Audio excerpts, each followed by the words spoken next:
주님 평화. 제가 지금 누워서 영상을 틀었어요. 또 보시는 분들 중에는 또 불편해하실 분도 계실 거예요. 복음을 선포하고 주님의 말씀을 전하는데 저렇게 누워서 저런 자세로 저거 하는 거 너무 성의 없는 거 아니야? 라고 생각하실 수도 있는데, 제가 오늘 복음 말씀과 연결이 되기 때문에 일부러 오늘 이 자세로 영상을 틀었습니다. 오늘 예리고의 소경 이야기인데요. 이 소경이 주님이 지나가신다는 얘기를 들었어요. 예수님이 지나가신다는 얘기를 들었어요. 그리고 보지 못하기 때문에 예수님께 외치기 시작하죠. 다윗의 자손이시여 저에게 자비를 베풀어 주소서. 주변 사람들이 가로막습니다. 너까지 어떻게 거길 감히 가려고 하느냐, 이 죄인이, 이 거렁뱅이가. 그러나 그는 그들의 목소리를 아랑곳하지 않고 끝까지 소리를 질러서 결국 주님 앞에 도달하죠. 그리고 거기서 마침내 주님의 목소리를 듣게 돼요. 이제는 그 전까진 주님의 목소리는 듣지 못했죠.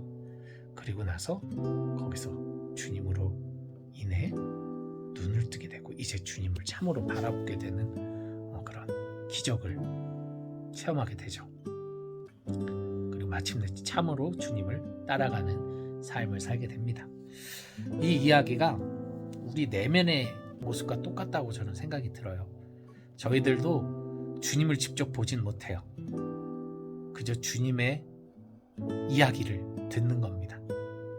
주님이 말씀을 전해 듣고 있죠. 복음을 우리는 전해 듣고 있잖아요. 그런데 우리가 주님께 자비를 청하면서 주님을 뵙고자 노력하면 이제 그 상황에서 결국은 진짜 주님의 목소리를 듣게 되고 결국 참으로 주님을 볼 수 있게 되는 거죠. 근데 거기에는 여러 가지 장애물이 있다는 거예요. 예리고의 소경처럼 주님을 만남에 있어 그 가는 과정에 다른 목소리들이 있다는 거죠. 내 안에.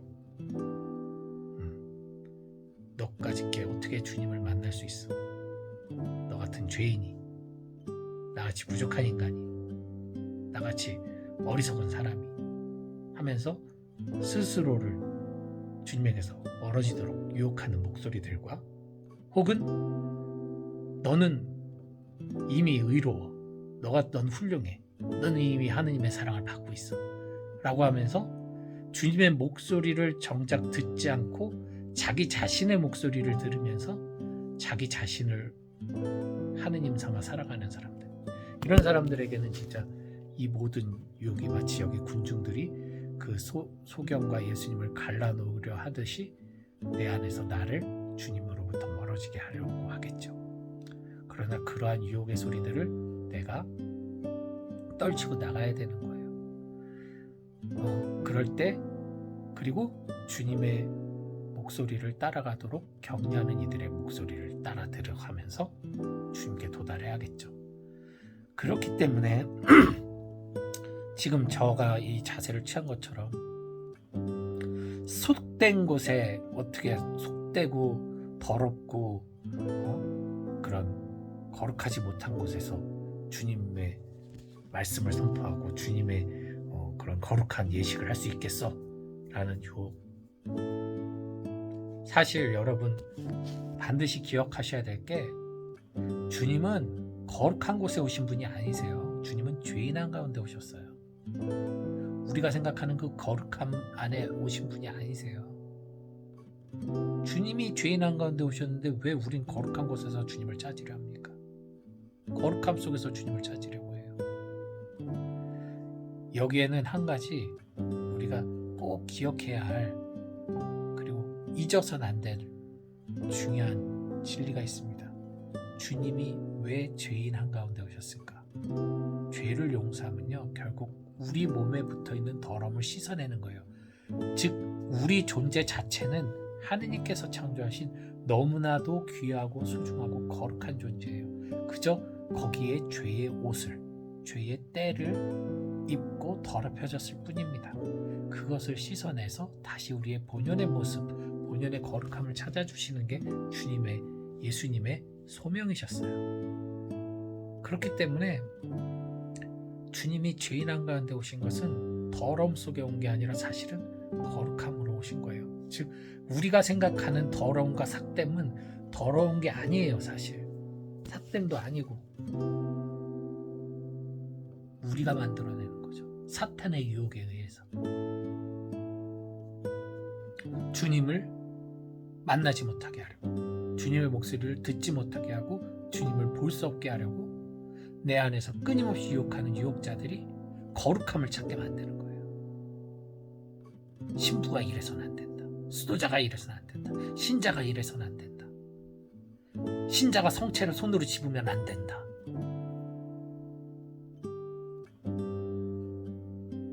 그런 거. 신부가 예절할 때 뭐 제단 위에 계단에서 성체 분배를 해야 되고, 이 만들어낸 모든 것에 신학적인 이유는 있어도 그것이 하느님의 뜻이라고 아무 성서적 근거도 없고 아무 복음적 가르침도 없어요. 근데 우리는 그것을 만들어냈어요. 하나님을 더욱더 거룩하게 들어높이기 위해. 하나님을 더욱더 거룩하게 들어높일수록 하나님과 우리는 멀어질 수밖에 없어요. 왜? 내가 나를 거룩하다 생각하지 않고 살기 때문에. 본능적으로 우린 죄인이라고 생각하잖아요. 근데 그 죄를 더럽다고 생각하잖아요. 죄가 더러운 거지 내가 더러운 게 아닌데 더러운 옷을 입은 나 자신을 더럽게 여긴단 말이죠. 사람들은. 그래서 하나님에게서 더 멀어지는 거예요. 하나님은 자꾸만 더 거룩하고 깨끗하게 만들어 놓고 나 자신은, 죄의 옷을 입은 나 자신은 더욱더 더럽고 불경한 자로 놓으면 당연히 하나님에게서 멀어질 수밖에 없어요. 이건 거룩함에 대한 우리의 잘못된 인식이 만들어낸 비참한 현실이라고 생각을 합니다. 하나님이 거룩하신 건 뭐 당연하고 마땅해요. 그리고 우리도 그 거룩함을 입어 창조된 존재라는 거. 우린 거룩한 사람들이에요. 죄인이라 하더라도, 죄 중에 있다 하더라도 우리 자체는 거룩한 사람이에요. 그것을 나 스스로 받아들이지 않고 주님에 의해 거룩하게 창조됐다라는, 내가 스스로 거룩한 게 아니죠. 창조되었다라는 그 진리를 받아들이지 않는 한 우리에게 구원은 없습니다. 그 누구에게도 구원은 없어요. 거룩한 것은 거룩하게 쓰여져야 되거든요. 근데 내가 나 자신을 그렇게 하찮게 여기면서 함부로 사용할 때 어떻게 되겠습니까? 잘못되게 사용되면 뭐 결국 그건 그냥 끝까지 그렇게 잘못된 용도로 쓰여지다가 버려지겠죠. 가치를 모르고 사용한 거니까요. 그래서 여러분, 어떠한 그러한 그 형식을 거룩함이라는 것으로 치장해서 그 안에만 주님을 가두려고 하지 마시고, 즉 감실 안에 주님 가둬놓고 성당에 가서만 주님을 만나는 것처럼 무의식적으로 생각하지 마시고, 주님은 지금 이 순간, 내가 죄의 유혹에 빠져있는 이 순간에도 나와 함께 계심을 늘 기억하십시오. 그게 회개할 수 있는 가장 빠른 길입니다. 우리와 늘 함께 계시다라는 게 어떤 의미인지. 그래서 여러분들 지금 이렇게 누워서 하는 것이 불경한 자세가 아니라 이런 자세를 취하든 벌거벗고 있든 화장실에서 일을 보면서 하든 그것이 중요한 게 아니라 주님의 목소리에 내가 집중할 수 있는, 이 세상의 것들에 현혹되지 말고 오직 주님의 목소리를 기억하면서 남을 보지 말고 나 자신의 신앙을 주님께 싱크로 할 수 있도록. 남을 보면서 신앙생활 하지 마세요. 진짜 그것이 유혹이에요. 나와 주님의 관계 왜 남을 보면서 신앙생활 합니까? 왜 남과 비교해요? 그냥 주님만 바라보면서 가실 수 있도록 오늘 일곱의 소경처럼 오직 그 목소리에 귀 기울이는, 주님의 목소리가 아닙니다. 주님께 인도하는 복음의 소리에 귀를 기울이는 하루 되시길 바랍니다. 그리고 주님 우리 만나서 진짜 눈을 뜨고 주님을 바라볼 수 있는 참된 복이 오는 그날까지 우리 함께 힘차게 나아갑시다. 주님 평안.